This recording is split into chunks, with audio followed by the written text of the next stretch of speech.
koreksi dalam, teman-teman, kalau kita bandingin sama regional itu kita koreksinya dalam sendiri.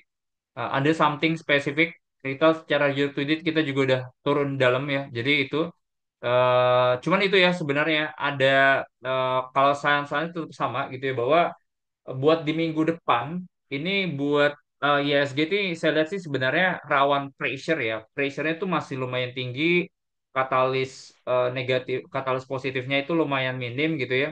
Cuman buffernya ini tinggal tunggu kayak valuasi-valuasi aja gitu ya. Tinggal ada yang orang rebalancing. Kedua sama adalah rencana buyback. Kalau udah dijalanin, nah ini menurut kita positif. Cuman apakah mereka akan langsung jalanin dalam waktu dekat ini ya? Menurut kita sih enggak. Karena pertama ini ya,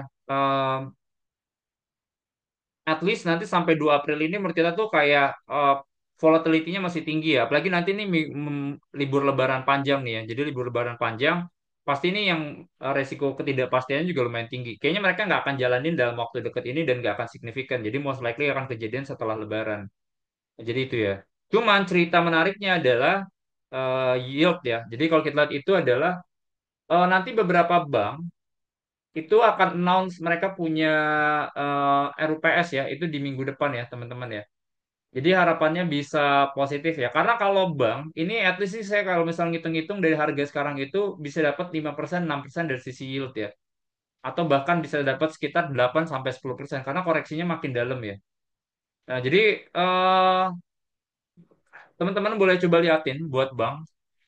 Karena mereka tuh ruangnya tuh dua. Pertama, cash mereka masih ada. Modal mereka masih tebal gitu. Jadi capital adequacy ratio beberapa bank yang gede itu masih sekitar 20%-an.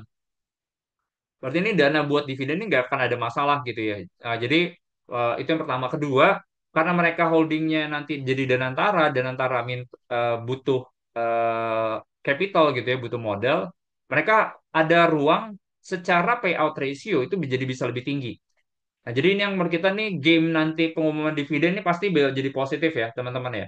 Ini nanti ada RUPS gitu ya. Nanti kan sekitar tanggal berapa ya?